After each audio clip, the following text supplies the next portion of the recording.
Yo, what's going on, Nomads and Drifting podcast listeners? I'm Brian. And I'm Monica. And welcome to our podcast, Backspace Nomads, where every week we wander into the weirder parts of gaming and preview new game releases, talk about what's going on in the gaming world, and maybe what it's like to be a gamer. This is episode 40 of the podcast. We're recording this on December 16th. And so real quick before we get into the actual show, some social media knowledge for you guys. If you want to find us on Twitter, it's at Backspace Nomads. On YouTube, it's /Backspace Nomads. And on Facebook for Backspace Nomads. If you feel like talking to us, that's a great way, especially for something we got coming up.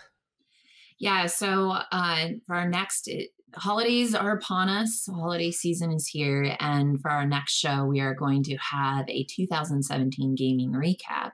But we wanted to do something a little bit different rather than just prattle off games to you guys that you should definitely check out or absolutely avoid.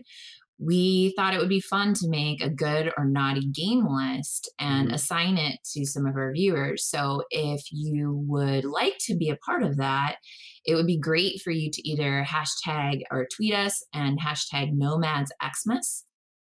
You can just tweet us directly as well. Or you can leave a comment in the YouTube section and we'll do a little bit of digging on you and assign you to the good or naughty list and tell you the game that we would be giving you for this holiday season.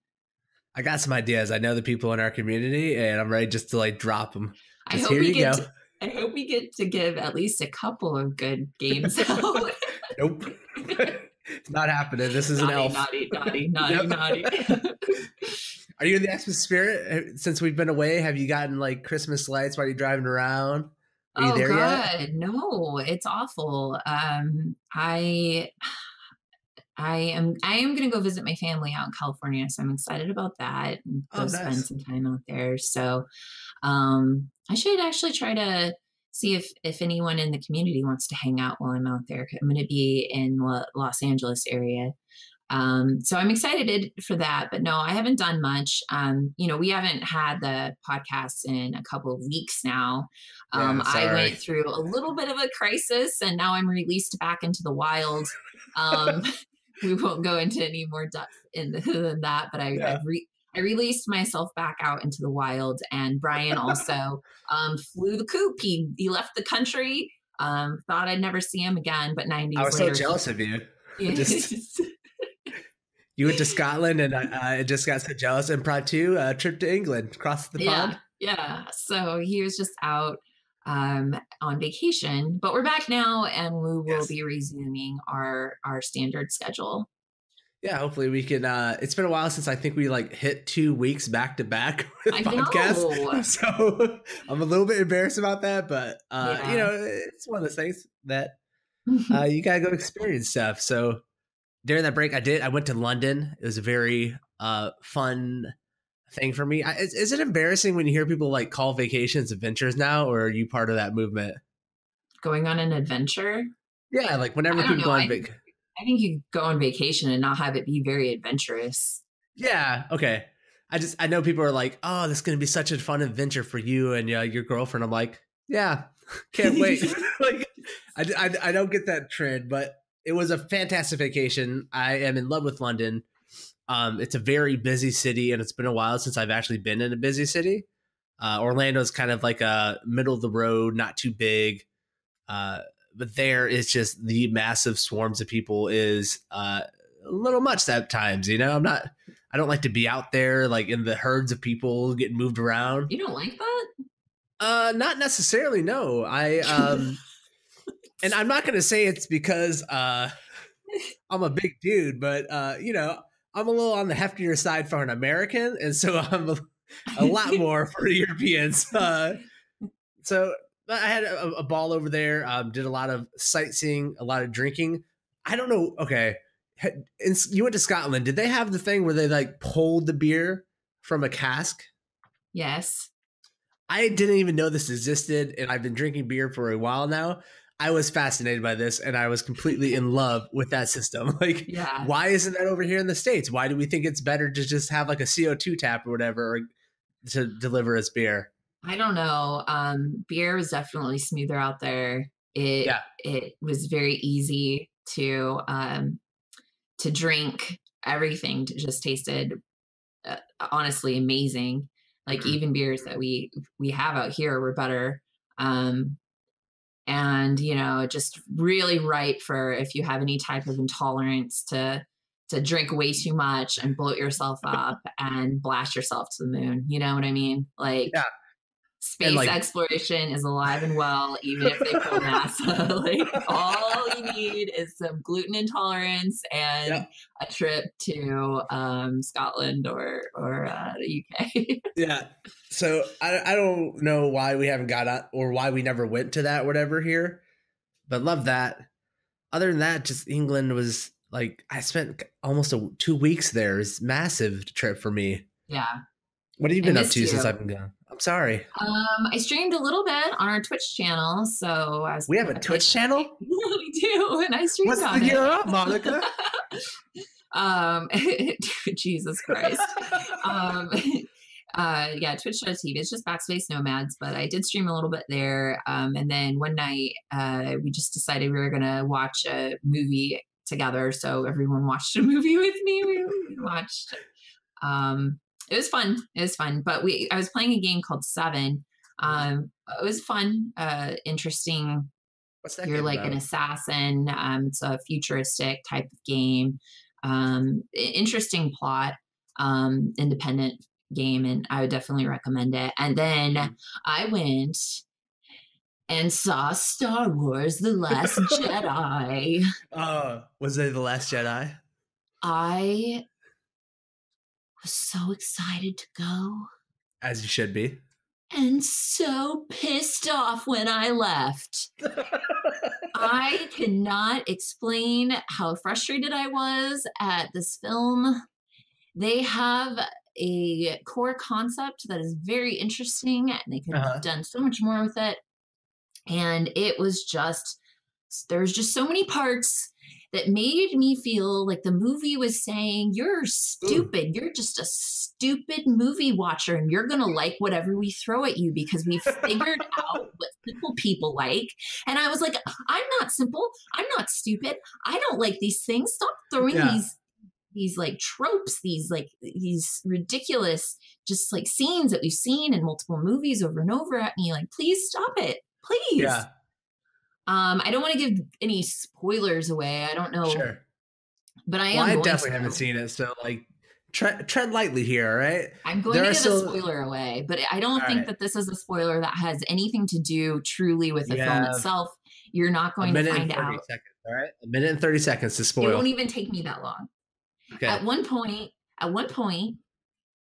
in the story, Yoda appears from the dead.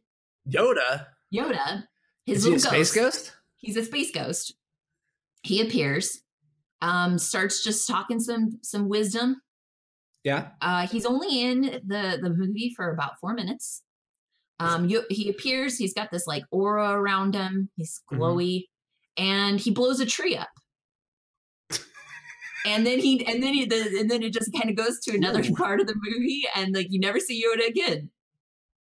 Why did he blow the tree up? Was he mad, or was he just trying to like showboat? I don't want to give too many spoilers. Like I don't want to tell you the plot story. But yeah, he just blows a tree up. And my thought process with this is like, if Yoda can just appear and blow shit up, why the fuck is the First Order in power? Why isn't he just he's a ghost. He can't be killed again. Why isn't he just running around just fucking blowing everybody up? What is this? Yeah. What is this? It was extremely frustrating. Oh God, that movie. Maybe he can only attack nature, He's like us. Oh my God. That's all he's got. He can just kill trees. He can't kill people. It was there were so many obnoxious parts in this movie. I can't wait for you to see it. I'll probably see it in 2 days, Monday. Okay. So. All right. Well, I can't wait to talk to you about it. And see what your thoughts were. Again, I hope that spoiler wasn't going to make anyone else irate, but you only really have about a week before you don't get to complain about spoilers anyway. So your time's ticking away. Let this be a warning to you all. Thanks, listeners. Mom. All right, we're gonna have kids. My Not kids are you, coming I'm soon. talking to the listeners. Okay. All right. A warning to you all that this was only a slight tiny little spoiler that doesn't really matter because it had no Yeah. point in the film itself. So go out and watch it and spend your money and give Disney even more of your funds so that they continue to ruin this franchise. Well, we can't help it. They just like merged with Fox, so like they're gonna ruin everything now. Yeah, Like, they got it all. ready. Did you like this better than Force Awakens or worse? Oh God, so much worse. The Force Awakens made me. I didn't love it, but I was like, I can get behind this. I can get behind this, and I can be ready for the next one. And I was really looking forward to to Last Jedi. I was like, okay, this is going to take it home. This is going to, and it just ripped my soul apart. I'm not going to lie. When Yoda came, when Ghost Yoda came, I audibly said in the theater, "What the fuck?" Okay. And then when Ghost Yoda blew something up, I audibly said, "What the fuck?" And then I just started laughing because I was just like, this is so fucking stupid. Okay, so Force Awakens and then The Last Jedi. Where does Rogue One fit into that little like scale there for you? I don't put Rogue One in the same category at all. I felt like Rogue One was a war movie. Granted, I get that it is based off of Star Wars, but I don't like comparing it to the. Well, like you can rank it like just as like Rogue One. I liked Rogue One. I thought as in just enjoyable as a movie. You know what I mean? As a movie, like, where does it fit in for you? I would put it above both of them. Really? Okay. I would too. So I agree with that. Yeah. I don't know. I just, now I'm just like, okay, can they tie it all up in the next movie? And my hopes are pretty much dashed, but maybe Ghost Yoda will come and save the entire galaxy. See, you kind of deflated me because I really kind of hated Force Awakens, to be honest. I was not a big fan of the movie. So. Oh, well, just wait for this one. Might be the last Star Wars movie for me. I might be tapping out after this. All right. So with that, let's move into first segment of the night. Let's talk about the big elephant on the internet right now, net neutrality. Yay! Net neutrality is gone. Will it ever come back? No. The FCC voted a couple of days ago 3-2 vote to abolish the rules put in place by Obama to set net neutrality. And so what that basically means is that all of our worst fears are going to come true and the internet is done forever. There's no more internet. Switches are being turned off. And this is it. This is one of the last podcasts you're going to see from us. They're going to throttle us. Yeah. So no, what it really means is just to kind of give context for what this will mean as a whole for internet users is that, they're going to be able to charge content providers money to give you fast access to that. And there will be what they phrase as fast lanes and slow lanes for the internet now, where companies and corporations with a lot of money are going to be able to afford the fast lanes, while slower companies or smaller companies will be stuck delivering you slower content. It's kind of the basis just of why everyone's so pissed about it, right? Right. So that's what it means for internet users as a whole and us as a population. What are your thoughts on what it means for us as a gamer, as gamers? So it's tough to say. Right? There's so many conspiracy thought patterns, and I don't even want to say conspiracy.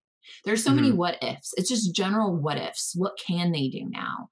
And also, yes, this is part of this was Obama era, but the vote it was to actually remove elements that protection that have part of them have been around pre-Obama. So I don't know. It's hard to say exactly what it's going to do with gaming, but one of the things that I found really interesting is the fact that right now, indie games have just been on the rise. I mean, we've seen a lot of really poor indie games get out there, but they have been on the rise, and they are a force to be reckoned with. And they use a lot of resources on the Yep. internet in order to be able to communicate, in order to be Hmm. able to market themselves. They aren't huge, companies, and they really have to be able to market themselves through social media, through and through their own means. And so I think that there are some concerns. Some of the more valid concerns that I've heard have to do with how this is going to be able to impact them to reach out and connect with their communities. Yeah. Um, Definitely. That's like one of the biggest concerns when thinking about this while we were doing like show prep and after we figured out what we are going to talk about. Because I really view this as like two things for us almost. Like what it means for us as gamers who play games and gamers who like create content for other people to watch and consume. Uh, and definitely when it comes to us as players, it really kind of nerve wracking because Mm-hmm. there are going to be uh, massive differences between the way indie developers give you games and you can play with them versus companies like Blizzard, EA, bigger companies that can just afford to throw money at this stuff because that's that's going to be the market that they live in. Think about a world where you can only play EA games online enjoyably. Like that's Yeah. the world we're almost going to be walking into because not only do you know we could very easily find ourselves in a place where we have to go back to like GameStop to go buy games because we can't download all this anymore. It's going to take way too long. Yeah. That's a cost that indie developers will not be able to afford. The reason indie games have had such a renaissance right now is because of Steam and because of itch.io and like you can just download games and stuff. Yeah. And then what about the multiplayer indie games?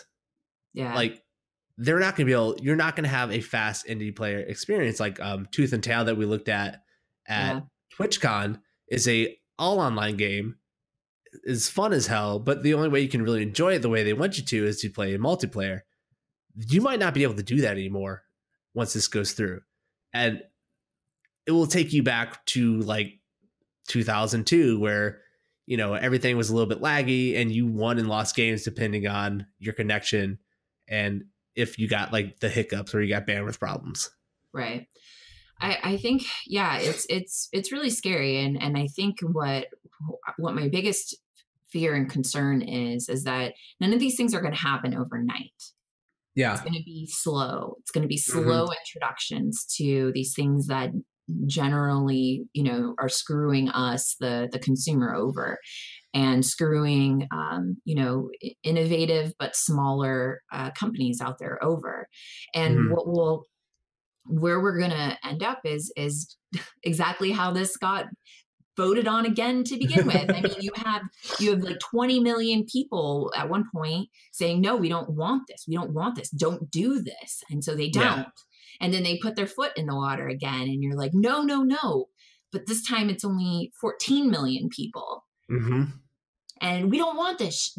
Don't fucking do this to us. Okay, we hear you. Next time, 6 million. Next time, 2 million.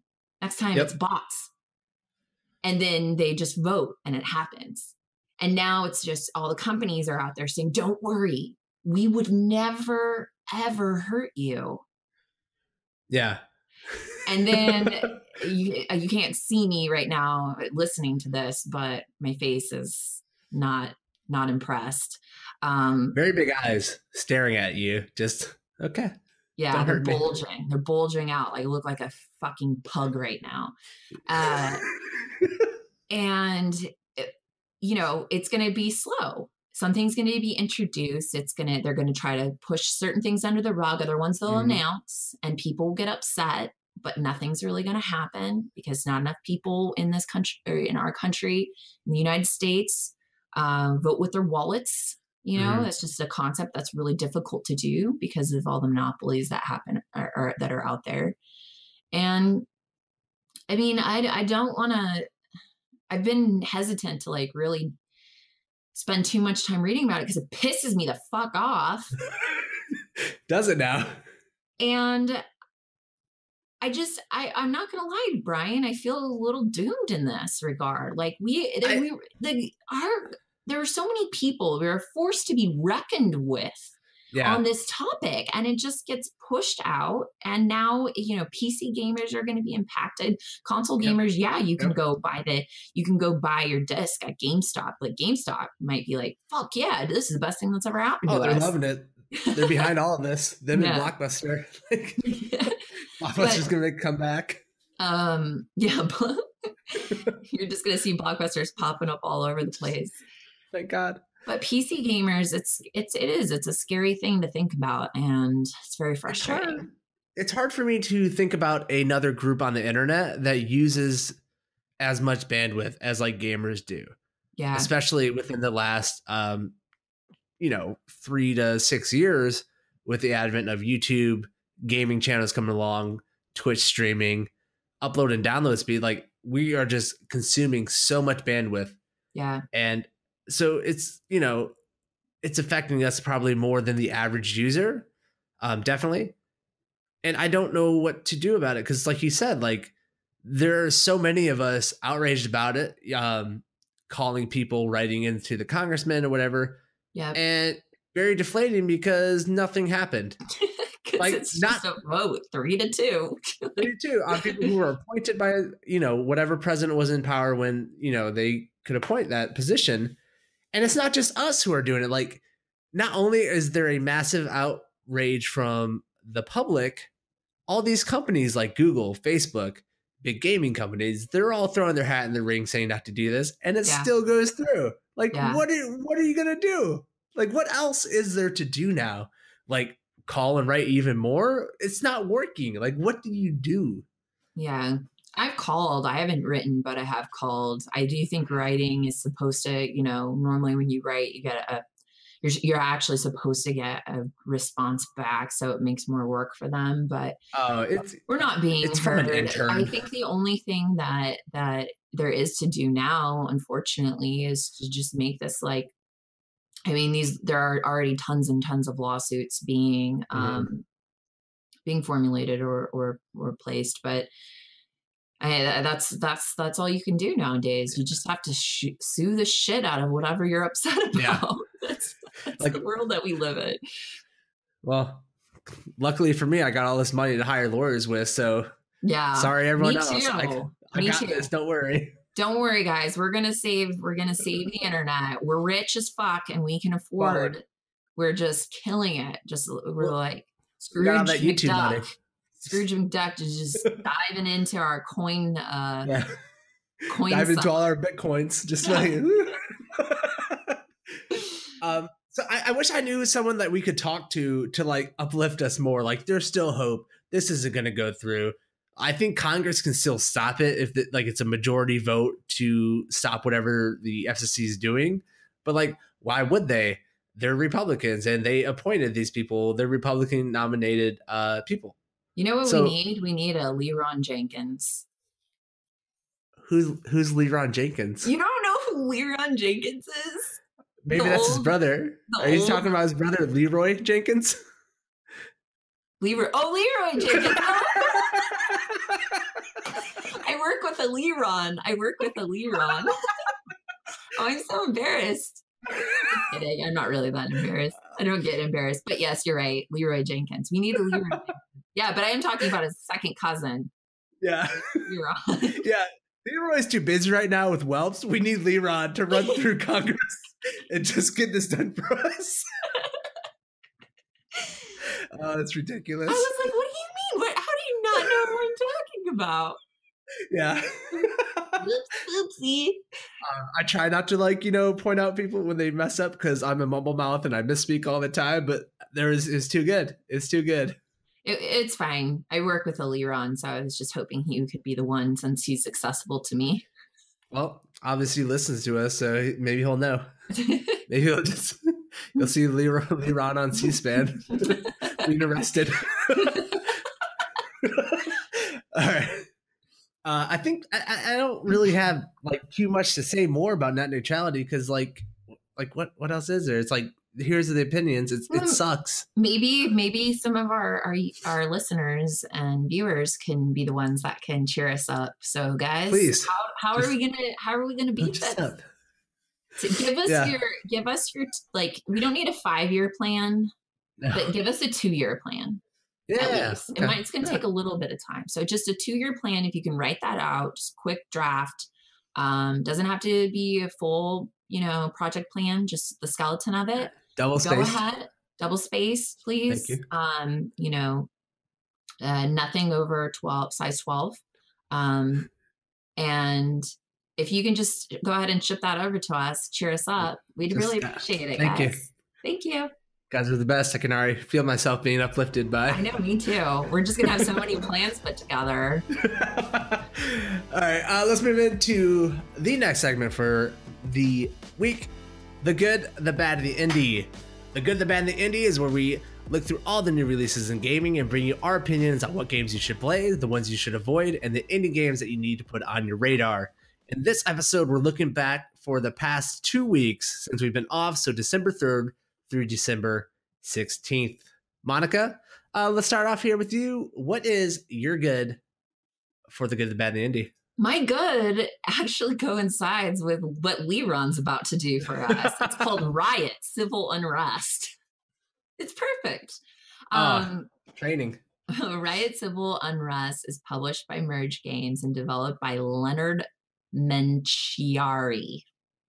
That's the best I can do there. I'm impressed.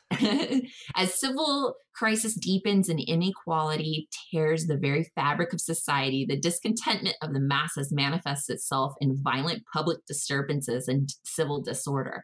Play as the police or the angry horde as Riot, Civil Unrest places you in some of the world's most fractious disputes. This is an early access game, so I was hesitant to put it on my list, but anything that says Riot, Civil Unrest is immediately on my radar in a good way. And it has gotten some good reviews. What were you going to say? Have you ever been part of a riot? A riot? No, I've protested, and some people have branched out. I'm sorry. I tried to stop myself. I didn't mean to derail us like this. I'm sorry. You just had to ask. I have not been a part of a riot, no, but I have been a part of protests that have turned, some of them have turned destructive. Okay. And then I was not a part of that protest anymore. But anyway, it's gotten, it seems to be so far pretty well received, and just the concept is fun. I like the art. It's very, very minimalistic pixel art, but it seems really, really enjoyable. And as far as like what type of game this is, it's a strategy game. So an indie strategy game. So I don't know. I think it's priced right now at $13. It looks interesting. The concept is definitely something that I'm interested in, despite me chickening out when the riot actually started happening. Hey, we live through video games. That's what we do. I just want my riots to happen on my PC from the safety of my bedroom, I like the idea of riots. I don't like to be in them. Yeah, like it's cool in certain regards. Actually, I don't even know if I like the idea of riots, but I do in this game. Yeah, this is how we're supposed to like express ourselves or like release. Yeah. Like instead of doing violent things, we play video games. Exactly. Yeah. Now this game looks pretty cool. I really love the pixel art combined with like the lighting choices they made. It seems that's like kind of the new trend in indie games, like to have pixel art, but then have a actual lighting system that's dynamic. Yeah. So I really kind of dig it. My good for the week would be They Are Billions from Nemarian Games. They Are Billions is a steampunk strategy game set in a post-apocalyptic planet. Build and defend colonies to survive against the billions of the infected to seek to annihilate the remaining living humans. Can humanity survive after the zombie apocalypse? This game is kind of a game I feel like I've been searching for and I didn't realize it. I am in love with like the zombie genre, but I really dislike a lot of the games that have been coming out because I don't feel like it actually deals with like how society would deal with the zombie apocalypse. It's more so just about you, right? So I love the idea of it being a strategy game where you're thinking about a whole society and community. Yeah. And then They Are Billions. The title is apt. Like when you look at the videos and the screenshot for this game, there are hordes and hordes of zombies chasing in. It looks so incredibly fun. I've watched a few people stream it on Twitch, and it's everything I was like really looking for. I love the I like steampunk. I'm not fully into it like a lot of people are, but this feels like it just has like enough of the touches for it to work, and that like putting it in a steampunk genre kind of addresses a lot of the issues of the zombie apocalypse where you'd be like, well, how could this fucking happen? Like, come on, like we have big bombs and stuff. So I dig that, and I'm pretty excited about it. So I feel like it's somewhat following the 7 Days to Die model, not visually, but just you have these hordes that come in, and then you have a certain amount of time to build your base up and then be able to protect. You want your base to be able to protect itself from the zombies when they arrive. And it's also supposed to be pretty difficult. So it seems like it's either you can crush it or you get crushed. But one of the things that I've heard and people said was really interesting about it is that you can pause. So that makes it a little bit easier because you can step back, you can think about it.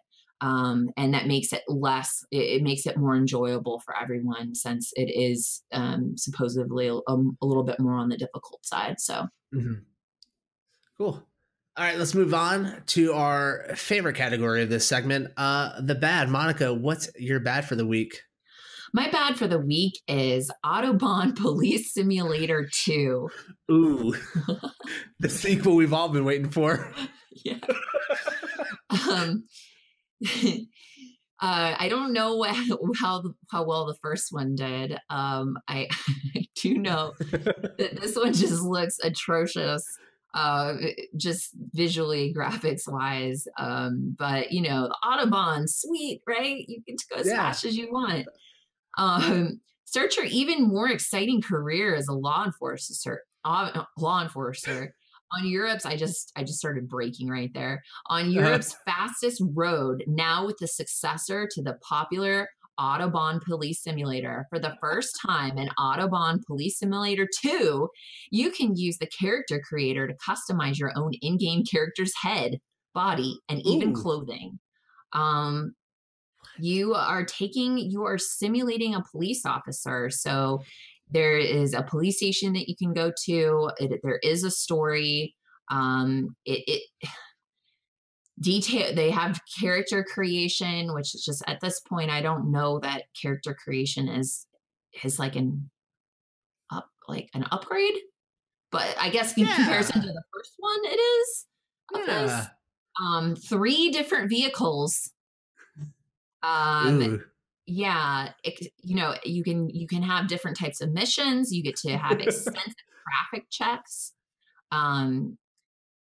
You get to have fast-paced car chases because Autobahn, handling accidents, vehicle searches. I mean, you really get to dive into what it would be like to be a police officer. I can't wait to abuse people. And you know what's really great about this is that you get to have this really visually unattractive game with that celebrates just being able to slightly customize your character's head and body and even clothing for a chill crisp cucumber price of $30. Ooh, how much is that in euros? Snatch it up. Just go grab boys and girls. I love it. Like the video for this, they like zoom up on the police lights. Like, oh, action! The lights are blaring. Like, and they're just horrible graphics. And why? And like, what are you customizing about your police officer? And then you just like put on a police jacket. Like, there you go. That's your suit. Thanks.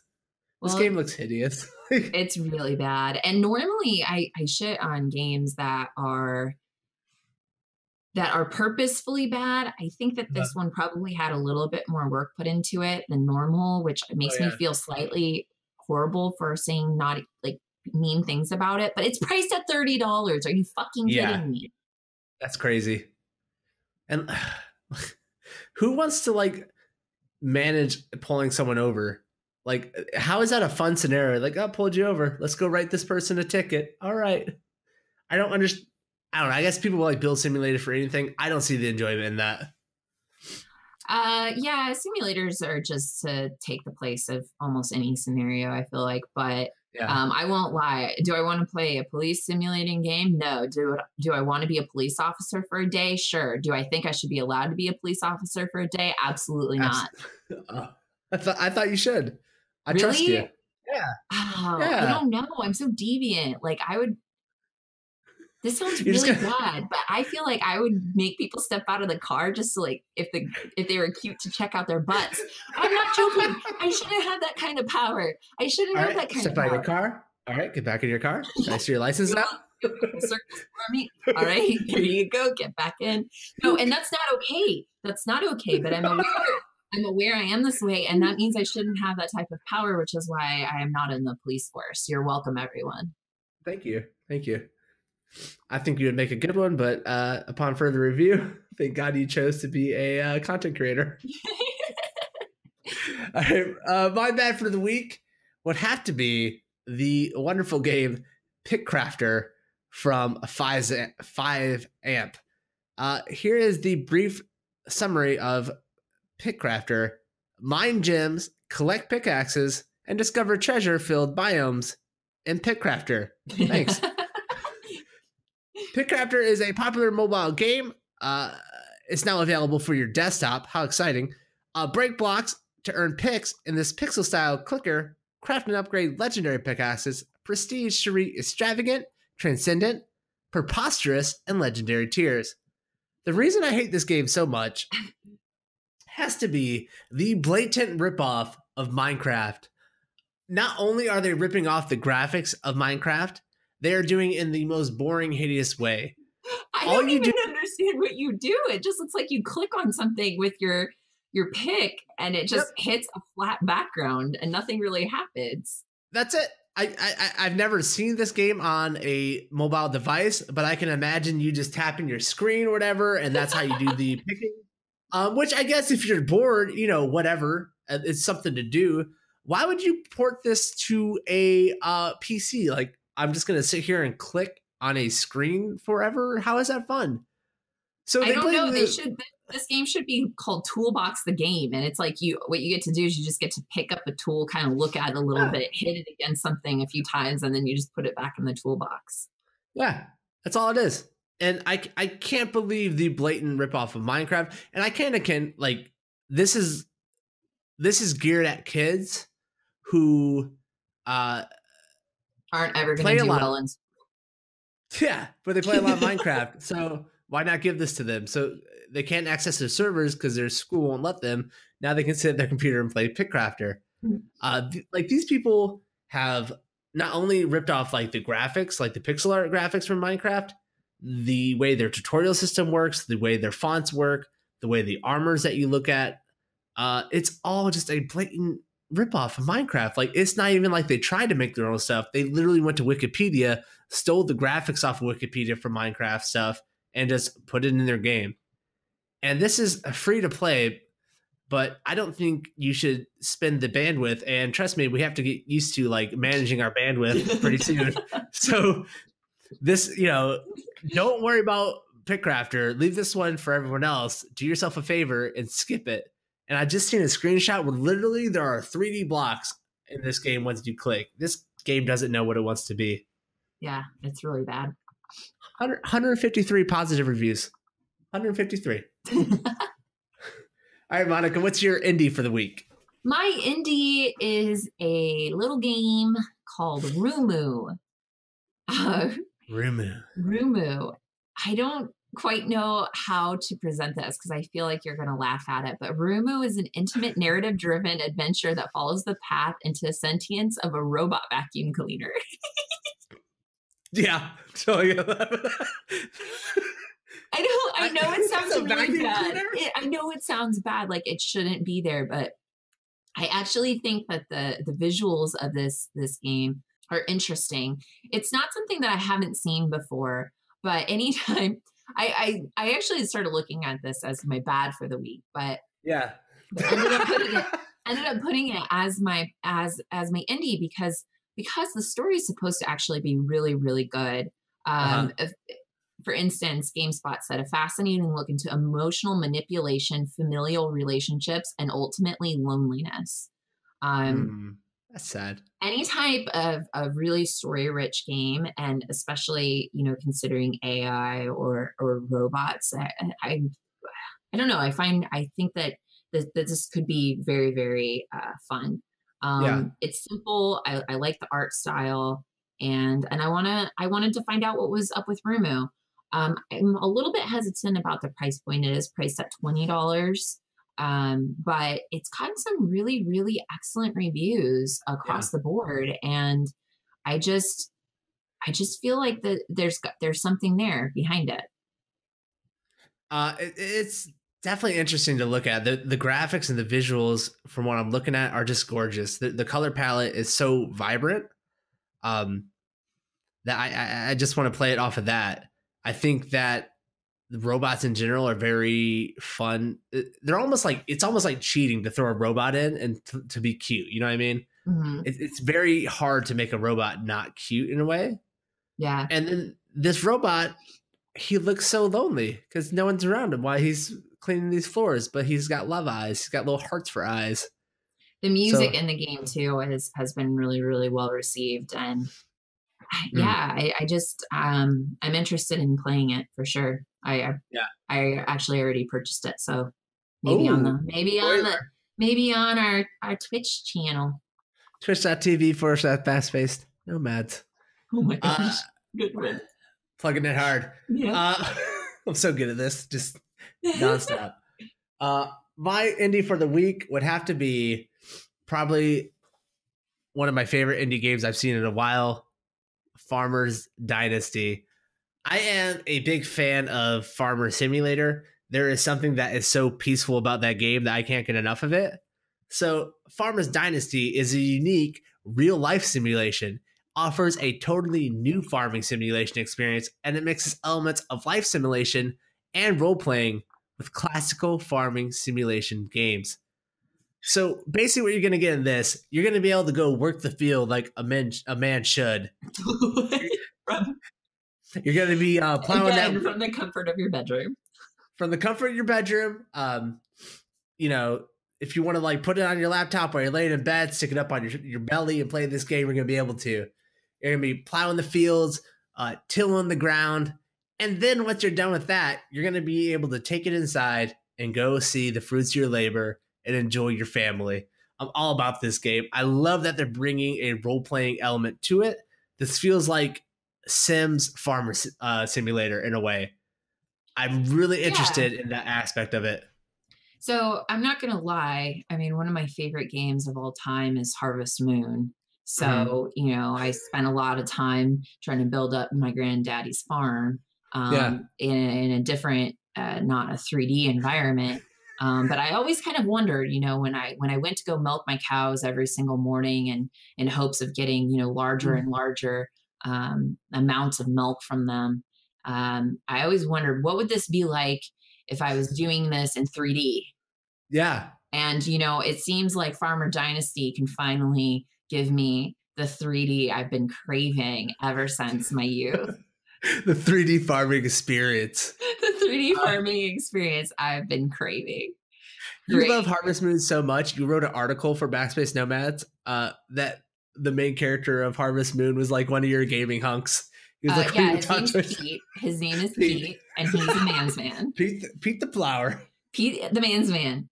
Specifically, Pete, the reason why Pete made it to my top wasn't just because he was a farmer. You don't have to be a farm worker to be a man's man. It was because he was comfortable listening to people, and to the point, that's all he did. He only listened because everyone just fucking talked to him all the time. So rough exterior, soft on the inside. I got you. Yeah, exactly. Okay. Nice.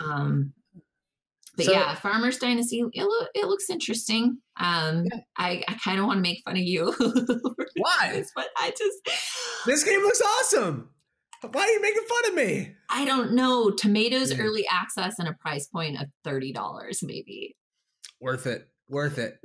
Okay. I'll buy it right now if I had the money, but I just took a massive trip to England, so maybe we've spent a little bit too much. Well, you know what I'm going to get you for Christmas. Ooh. I'm going to hashtag you at Nomads Xmas. Fingers crossed. Yeah, do it. All right. All right, let's run this back down. What's your good, the bad, the indie for the week? All right, my good is Riots, Civil Unrest, published by Merge Games and developed by Leonard Menciari. It's early access, so be forewarned there, but the price is right at only $13. My bad is Autobahn Police Simulator 2, priced more than double the good at $30. It was published by Aerosoft GmbH and developed by Z Software. This is a dud. And my indie for the week is Rumu. The little robot vacuum cleaner game with a story-rich I just broke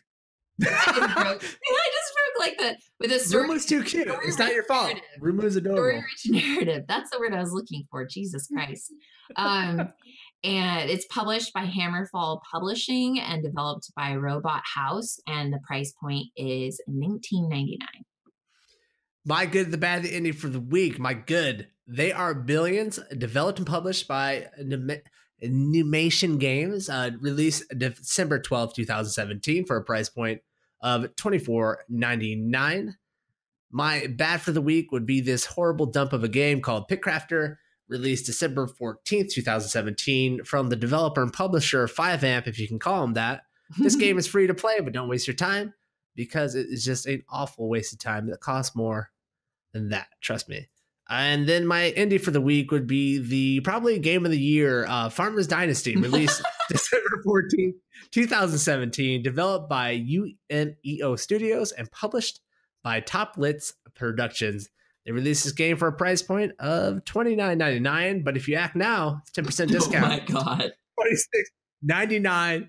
I'm probably going to be emailing these guys to try and get us a little press copy because I can't wait to play this game. I'm all about it. All right, we'll see.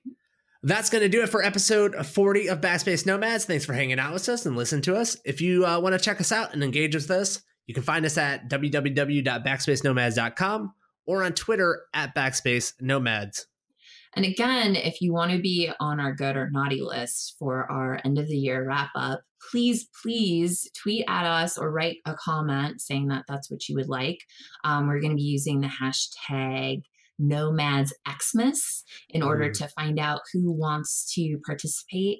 The plan is to do a little bit of digging on you and then see if we think that you belong in the good or the naughty list. So we'd love for you to participate if you think you'd enjoy that. Sure. And also, if you're watching this on YouTube at Backspace or youtube.com/Backspace Nomads and you enjoyed this episode, feel free to like it, comment, or subscribe to the channel.